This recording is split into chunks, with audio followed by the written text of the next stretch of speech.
এই পর্বে তোমাদের নবম দশম শ্রেণীর গণিত বইয়ের 16 অধ্যায় পরিমিতি অনুশীলনী 16.3 আজকের এই পর্বে 3 নাম্বার এবং 4 নাম্বার অঙ্কটি আজকে তোমাদেরকে আমি খুব সুন্দরভাবে শিখিয়ে দিব।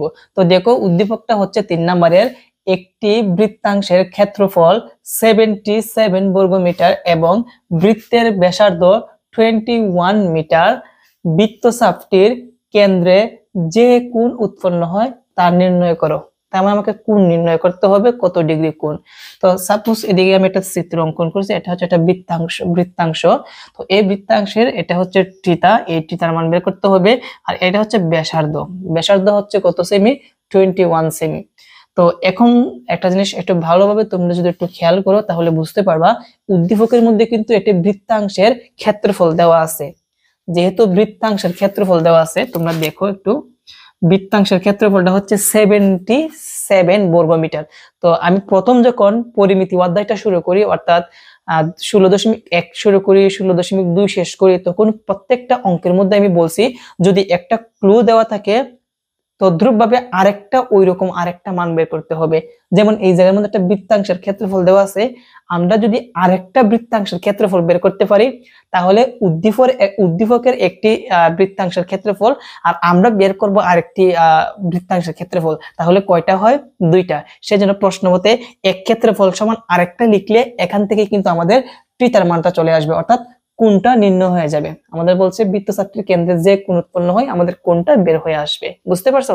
তাহলে আমাদের শর্তটা হচ্ছে উদ্দীপকে আগে যা যা দেওয়া আছে সেগুলো আমরা লিখবো, তারপর যেহেতু একটা ক্ষেত্রফল দেওয়া আছে আমরা আরেকটা ক্ষেত্রফল বের করে নিব। কেমন? তো সেই জন্য আমরা আগে লিখবো সমাধান। আর দেওয়া আছে বৃত্তাংশের ক্ষেত্রফল সমান 77 বর্গমিটার। তারপর লিখবো বৃত্তের ব্যাসার্ধ আর ইকুয়াল টু 21 মিটার।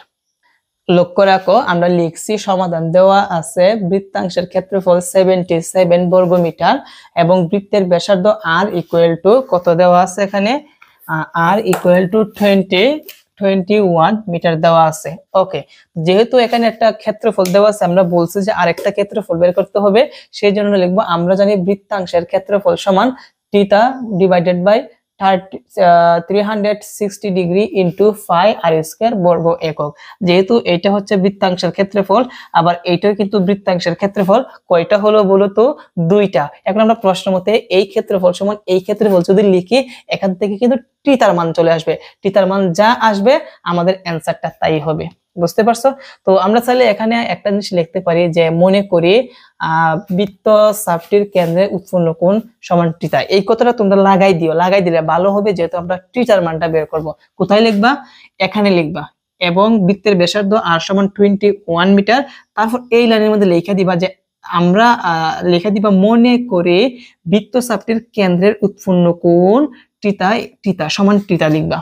বুঝতে পারছো বিষয়টা? আমি আবার বলি, লিখবা বৃত্তচাপ, মানে এখানে যে লেখাটা আছে বৃত্তচাপটির কেন্দ্রে উৎপন্ন কোণ, কি লিখবা? বৃত্তচাপটির কেন্দ্রের উৎপন্ন কোণ দেওয়ার সমান দিয়ে এখানে এই থিটাটা লিখে দিবা, যেহেতু থিটার মান বের করবা। তো চলো আমরা প্রশ্ন মতে লিখবো প্রশ্ন মতে ক্ষেত্রফল সমান ক্ষেত্রফল, অর্থাৎ theta divided by 360 degree into pi r square সমান, এইটাও ক্ষেত্রফল, আবার এখানে আরেকটা ক্ষেত্রফল হচ্ছে 77। ওকে, এখন এখান থেকে আমরা ক্যালকুলেশন করে আমরা থিটার মান বের করব। মনে রাখবা, যেহেতু আমরা থিটার মান বের করব, থিটা রাইখা বাকিগুলো সবগুলো ওই পাশে পাঠাই দিব। বুঝতে পারছো? তো এইটা যদি আমরা ওই পাশে পাঠাই তাহলে আমরা কিভাবে পাঠাতে পারি এটা একটু মনোযোগ দিয়ে দেখো। সমান আছে, আমরা বা দিব। তো দেখো এখানে যে ফাই আর স্কয়ার আছে এটা কিন্তু থিটার সাথে কিন্তু গুণ হিসাবে আছে, মানে এই ফাই আর স্কয়ার কিন্তু উপরের। তো আমরা যেহেতু থিটার মান বের করব, আমরা কোণাকুণি আর গুণন করব। তো এটা নিচে মনে মনে কত আছে? 1 আছে। কত আছে? 1 দ্বারা এখানে theta into phi r square কে যদি গুণ করি তাহলে আর থিটা ইনটু ফাই আর স্কয়ারই হবে সমান।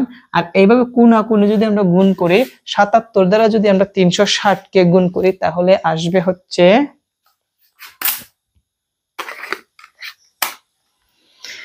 77 ইন্টু 360 27720। ২৭,৭২০ আসবে। তো যেহেতু শুধু থিটার মান বের করব, আমরা থিটাটা এই পাশে রেখে দিব, আর ফাই আর স্কয়ার চলে যাবে কি নিচে আছে গুণ, এই পাশে আনলে হবে ভাগ হবে ফাই আর স্কয়ার, আর উপরে হচ্ছে ২৭,৭২০। ওকে, তো আশা করি এই পর্যন্ত তোমরা ভালোভাবে বুঝতে পেরেছো। এখন দেখো কি করবা, এখানে আমরা মানটা বসাবো। কি করব, মান বসাবো। এখানে থিটার জায়গায় থিটা রেখে দিলাম, সমান উপরে কি আছে ২৭,৭২০, আর এখানে ফাইর মান হচ্ছে আমরা জানি 3.1416 ইন্টু আর স্কয়ার, আর এর মানটা হচ্ছে 21, তো দিব 21, আর এর উপরে যেহেতু একটা স্কয়ার আছে দিব স্কয়ার দিব। তো দেখো তারপরে কি করতে হবে, বা থিটা ইকুয়াল টু সমান উপরে যা আছে তাই ২৭,৭২০, আর এখানে কিন্তু এই দুইটা আমরা একসাথে গুণ করে দিব। তো দেখি কি আসে।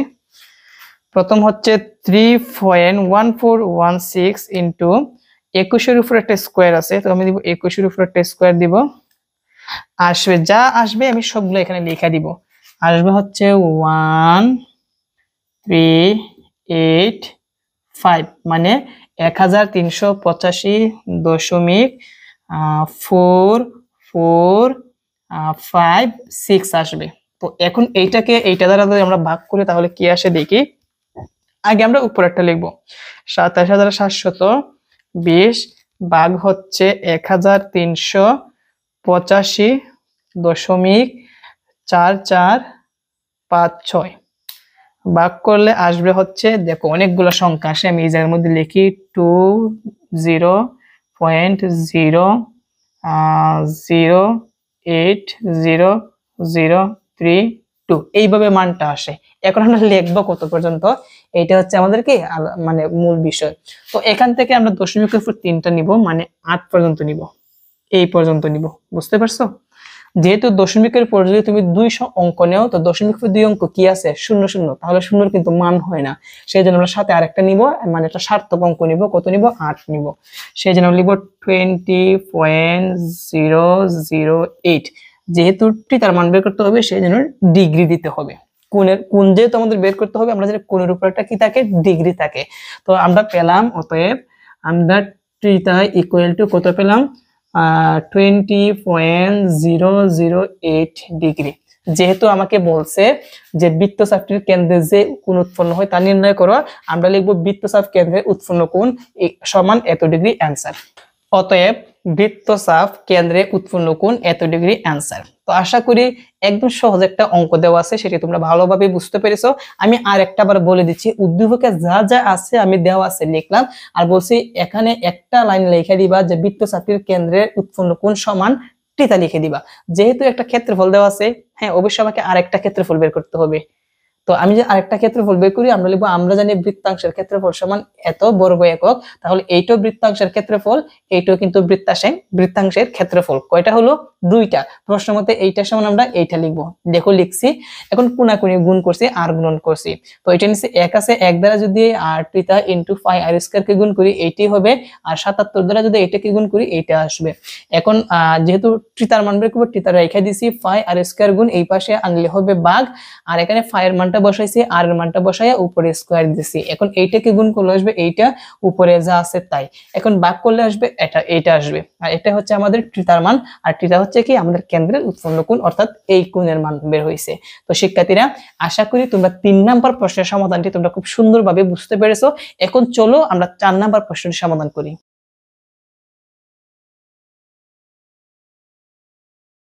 এখন লক্ষ্য রাখো, 4 নাম্বার প্রশ্নের সমাধানটা হচ্ছে, আমরা উদ্দীপকটা একটু ভালোভাবে পড়ে নিচ্ছি। দেখো উদ্দীপকটা কি বলছে, একটি বৃত্তের ব্যাসার্ধ 14 সেমি, তার মানে বৃত্তের ব্যাসার্ধ দেওয়া আছে 14 সেমি। ওকে, তার মানে একটা তথ্য পেয়ে গেলাম। এবং বৃত্তচাপ কেন্দ্রে 75 ডিগ্রি কোণ উৎপন্ন করে, মানে বৃত্তের কেন্দ্রের উৎপন্ন কোণ থিটা ইকুয়াল টু কত আছে, 75 ডিগ্রি দেওয়া আছে। বলছে বৃত্তাংশের ক্ষেত্রফল নির্ণয় করো। এটা কিন্তু 3 নম্বরের রিলেটেড, কিন্তু ওইটার মধ্যে কিন্তু বৃত্তাংশের ক্ষেত্রফল দেওয়া ছিল, আর এখন বৃত্তাংশের ক্ষেত্রফল বের করতে হবে। বুঝতে পারছো বিষয়টা? যেহেতু এখানে ক্ষেত্রফল দেওয়া নাই, তার মানে আমাদের আরেকটা ক্ষেত্রফল কি বের করে প্রশ্নের মধ্যে লিখতে হবে না, আমরা জাস্ট শুধু ক্ষেত্রফল বের করে দিব। তার আগে উদ্দীপকে কি কি দেওয়া আছে সেটা আমরা লিখবো দেওয়া আছে বৃত্তের ব্যাসার্ধ r ইকুয়াল টু 14 সেমি এবং বৃত্তচাপ কেন্দ্রে উৎপন্ন কোণ থিটা ইকুয়াল টু 75 ডিগ্রি। আমরা জানি বৃত্তাংশের ক্ষেত্রফল সমান। তো এখন আমরা সূত্রটা লিখি, চলো। সূত্রটা হচ্ছে এখানে theta divided by 360 degree into 5 r square বর্গ একক, এটা হচ্ছে আমাদের কি সূত্র। এখন যদি আমরা মানটা বসাই ইকুয়েশন করে দিই তাহলে কিন্তু চলে আসবে। যেমন থিটা ইকুয়াল টু হচ্ছে 75 ডিগ্রি দিলাম, আর নিচে হচ্ছে 360 ডিগ্রি, আর ইনটু 5 এর মান হচ্ছে 3.1416, মধ্যখানে ইনটু আছে দিব, ইনটু আর এর মান হচ্ছে 14, তাহলে আমরা লিখবো 14, যেহেতু আর এর উপরে একটা স্কয়ার আছে দিব স্কয়ার, বর্গ একক, তো লিখবো বর্গ একক। একক মানে কি, এগুলো সেমি, সেই জন্য লিখবো সেমি। তো মান বসানো শেষ, চলো এখন আমরা ইকুয়েশন করি। তো ইকুয়েশনের সিস্টেমটা আমরা চাইলে এটা একবারই করতে পারি, অথবা চাইলে আমরা ভেঙে ভেঙে করতে পারি। আগে আমরা মনে রাখবা এখানে 75 degree into 3.1416 into 14 whole square, এই সবটি কিন্তু একসাথে গুণ। তো আমরা এই কাজটি করব, সবগুলো একসাথে গুণ করে দিব। তো গুণ যদি করি, প্রথম হচ্ছে 75 ইন্টু 3.1416 ইন্টু তারপর হচ্ছে 14 হোল স্কয়ার, আমি দিব 14 হোল স্কয়ার, সমান দিলে যা আসে আমরা তাই বসাই দিব।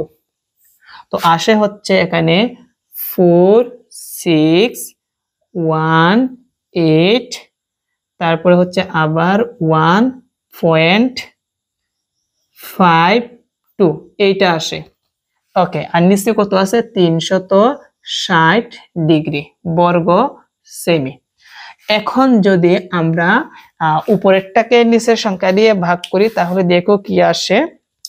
তো আমরা লিখবো উপরে কি আছে, 46,181, তারপরে হচ্ছে 0.52 ভাগ হচ্ছে 360, দিব 360, ভাগ দিলে আসে কত দেখি, 128 আসবে হচ্ছে 128.282, যা আসে সেগুলো আমরা লিখে দিচ্ছি।